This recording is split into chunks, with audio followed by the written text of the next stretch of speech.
बड़ी कंपनियों को उत्तर प्रदेश में आकर्षित करने के लिए फॉर्च्यून 500 कंपनियों को रियायती दरों पर जमीन देने के प्रस्ताव को कैबिनेट की मंजूरी मिल सकती है।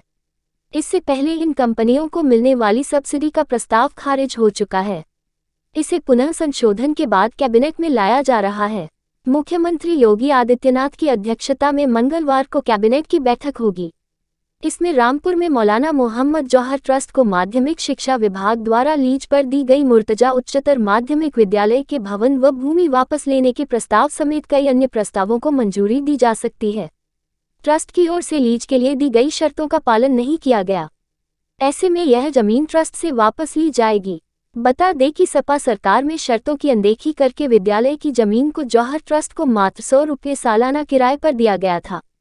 डीएम रामपुर की जांच रिपोर्ट पर मौजूदा सरकार ने अब इस जमीन को वापस माध्यमिक शिक्षा को वापस करने का फैसला किया है।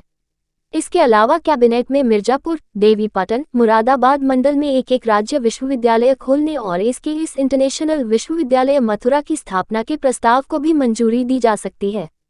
इसी प्रकार प्रदेश की नदियों में चलने वाली नावों, जहाजों और पर्यटन क्रूज को नियमों के दायरे में लाने के लिए उत्तर प्रदेश अंतर्देशीय जलमार्ग प्राधिकरण के गठन पर फैसला होगा।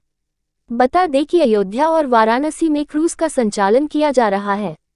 पर्यटन विभाग ने करीब 50 से अधिक क्रूज संचालित करने के लिए एमओयू साइन किए हैं। इनके अतिरिक्त प्रदेश की नदियों में नाव और छोटे जहाज का संचालन हो रहा है। भविष्य में इनकी संख्या में इजाफा होने की संभावना है।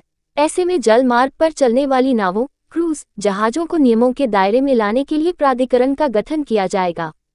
इन प्रस्तावों पर भी होगी चर्चा। सचिवालय स्तर पर पर्यटन का अतिरिक्त अनुभाग सृजित करना। मुख्यमंत्री शहरी विस्तारीकरण एवं नए शहर प्रोत्साहन योजना के तहत नए शहरों का समग्र एवं समुचित विकास योजना के तहत 6 प्राधिकरणों, उप्र आवास एवं विकास परिषद को राशि स्वीकृत करना। उत्तर प्रदेश मत्स्य पालन राजपत्रित सेवा द्वितीय संशोधन नियमावली 2023। मिर्जापुर, सोनभद्र और महाराजगंज में जनजातीय संग्रहालय की स्थापना का प्रस्ताव पर भी चर्चा होगी। फॉर्च्यून कंपनियों को मिलेगी रियायती जमीन, सैमसंग एलजी को भी मिल सकती है सब्सिडी। बड़ी कंपनियों को उत्तर प्रदेश में आकर्षित करने के लिए फॉर्च्यून 500 कंपनियों को रियायती दरों पर जमीन देने के प्रस्ताव को कैबिनेट की मंजूरी मिल सकती है। अवस्थापना एवं औद्योगिक निवेश नीति के तहत सैमसंग और एलजी को मेगा प्रोजेक्ट के तहत दी जाने वाली सब्सिडी पर भी कैबिनेट की मुहर लग सकती है। इसके अलावा वित्त विभाग के एक प्रस्ताव को भी मंजूरी मिल सकती है।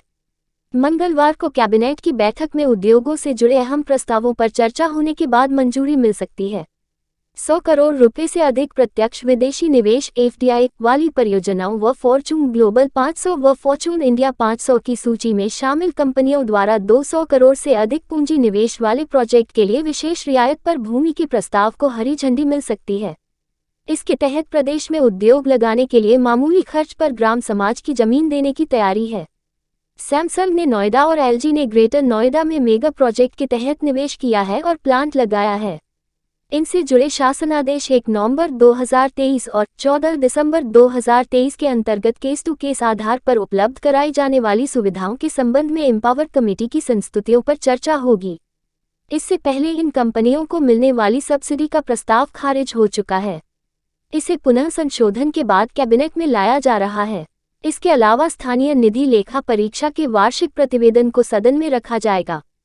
यूपीएससी रिक्रूटमेंट 2023, यूपीएससी ने असिस्टेंट डायरेक्टर पद समेत अन्य कई पदों पर निकाली भर्ती। यहां देखें पूरी डिटेल। सरकारी नौकरी की राह देख रहे हैं तो ये खबर आपके लिए है। यूपीएससी ने कई पदों पर वैकेंसी निकाली है। जो उम्मीदवार इन पदों पर आवेदन करने के इच्छुक हैं वे आधिकारिक वेबसाइट पर जाकर आवेदन कर सकते हैं।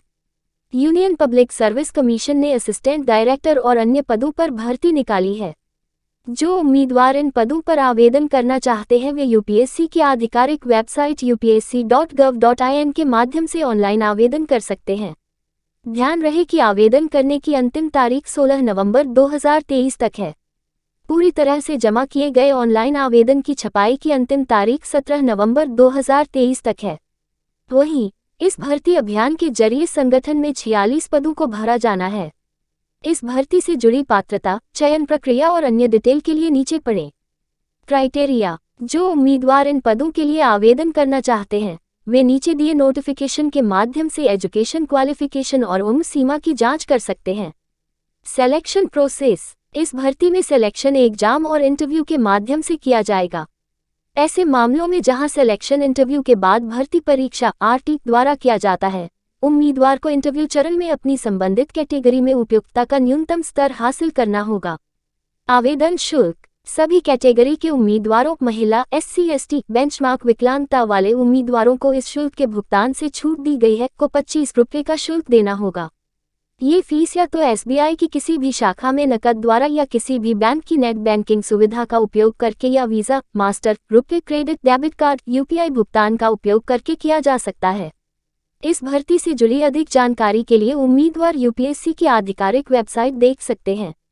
मिजोरम इलेक्शन 2023। राजनाथ सिंह कल मिजोरम में भरेंगे हुंकार, पीएम मोदी ने रख किया था दौरा। 40 सदस्यीय मिजोरम विधानसभा के लिए मतदान 7 नवंबर को होगा, जबकि मतगणना 3 दिसंबर को होगी। मिजोरम के लिए चुनाव प्रभारी नियुक्त किए गए केंद्रीय मंत्री किरेन रिजिजू इस समय पूर्वोत्तर राज्य में डेरा डाले हुए हैं।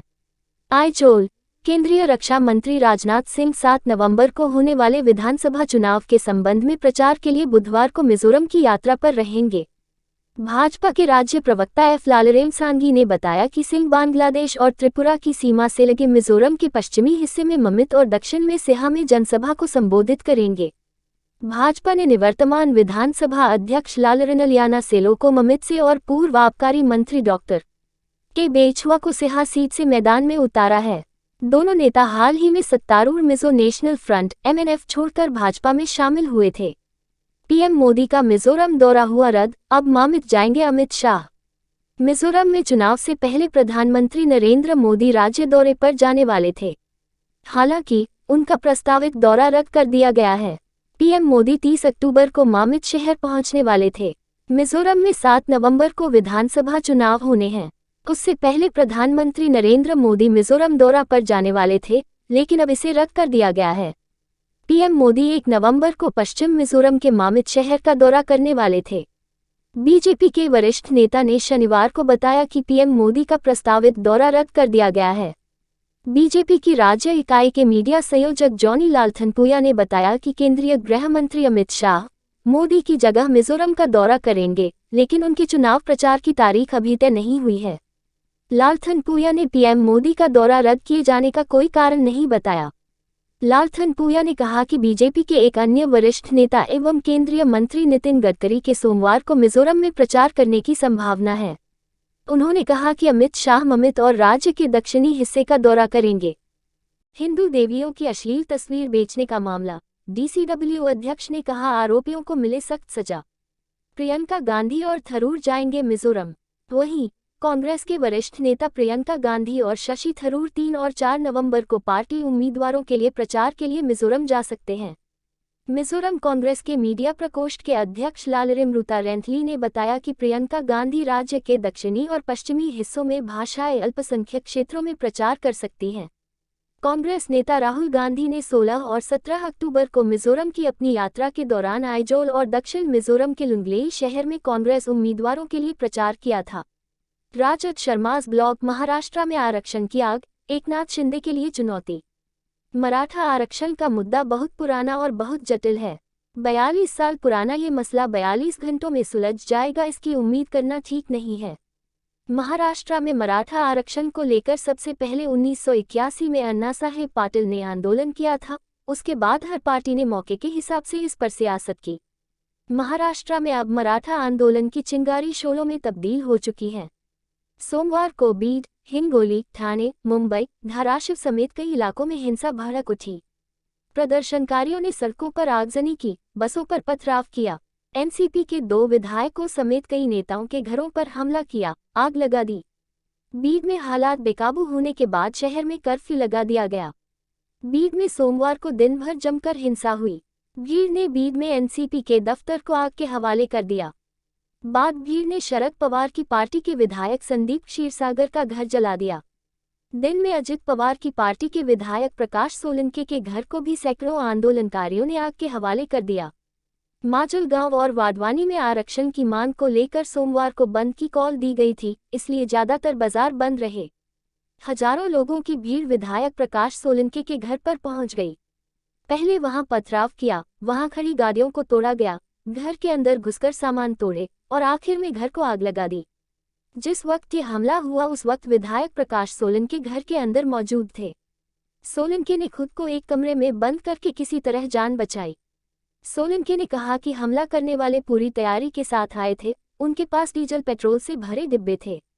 एनसीपी विधायक ने आरोप लगाया कि घर के बाहर पुलिस मौजूद थी लेकिन उसने भीड़ को रोकने की कोशिश नहीं की।